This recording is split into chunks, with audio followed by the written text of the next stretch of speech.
नाज़रीन, ॻोठ माई खान शहर जे रहवासियुनि जो ॻोठ जी बिल्डिंग ज़बून हाल थियण ख़िलाफ़ ऐं रोड जी मरम्मत न थियण ख़िलाफ़ एहतिजाजी मुज़ाहिरो कयो आहे। अचो त नाज़रीन उन्हनि जूं ॻाल्हियूं ॿुधूं त उन्हनि जो छा चवणु।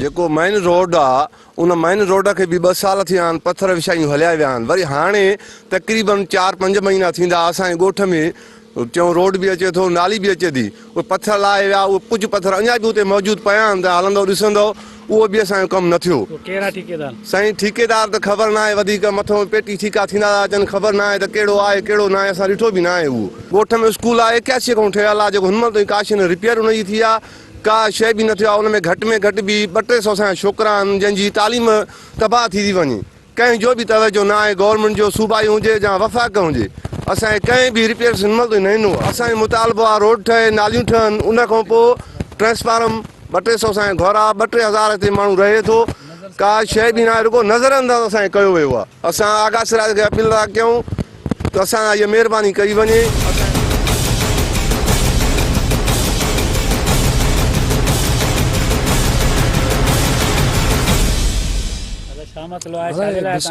साईं मसलो इहो आहे, असांजो रोडनि जो मसलो आहे ऐं प्लस में ट्रांसफार्म कोन्हे ॻोठ में। ॻोठ हाजी माई खान शहर में असां पुराणा पीपल आहे, पाकिस्तान पीपल्स पार्टी आगा सिराज खान दौरानी आया आहियूं, असां वोटर बि आहियूं। हिन वक़्त ताईं असांखे नज़रअंदाज़ कयो वियो आहे।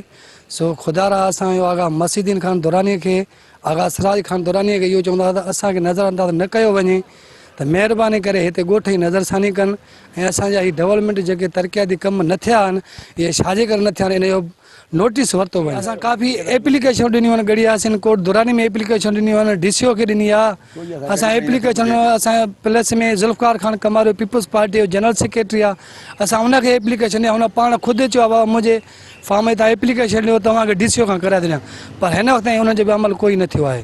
जेको माल आहे खायूं था वञनि, जेको माल आहे खायूं था वञनि, असां ग़रीब काॾे वञूं। बाक़ी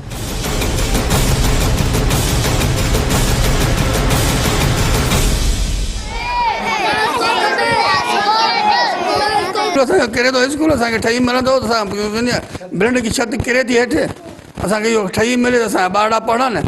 ॿियो असांखे कुझु न खपे, असांखे स्कूल ऐं रोड बि खपे, असांखे रोड बि कोन्हे असां वटि। स्कूल छित किरे थी, असांखे छित खपे, ट्रांसफार्मर खपे ऐं रोड खपे। स्कूल किरे थो, छित किरे थी, हर शइ असांखे दरी भरियूं खपनि। असां भॻवान स्कूल पढ़णु नथा चाहूं। हादसो थी सघे थो, छित किरे थी, नुक़सानु थी सघे थो, इन करे असां अपील कयूं था असांखे स्कूल नओं मरम्मत खपे। असां मुतालबो आगा सिराज खान दौरानी खां था कयूं ऐं आगा मसीदीन खान दौरानी, ॿियो असांजो पीपल्स पार्टी जो ज़िले जो जनरल सेक्रेटरी आहे ज़ुल्फ़कार खान कमारियो। असांखे इहे तरक़ियाती कम ट्रांसपोर्ट में ज़रूरत आहे ऐं स्कूल जी ज़रूरत आहे। जी नाज़रीन, तव्हां ॻोठ माई खान शहर जे रहवासियुनि जूं ॻाल्हियूं ॿुधियूं, उन्हनि जो इहो ई मुतालबो हुयो त 2 खां 250 असांजा जेके ॿार आहिनि, मासूम ॿार तालीम जहिड़े ज़ेवर खां महरूम आहिनि। जेका स्कूल जी बिल्डिंग आहे उहा बि ज़बून हाल आहे, तव्हां उनजा फोटेज बि उन्हनि मुतालबो कंदे चयो आहे स्पीकर सिंध असेंबली आगा सिराज दुरानी खां त ख़ुदा रा असांजी जेको आहे सो नोटिस वठी करे असांखे बिल्डिंग में ॿीहर ठाराए ॾिनी वञे ऐं मौजूदा ॻोठ में ट्रांसफार्मर ऐं रोड बि असांखे मुकमल करे ॾिनी।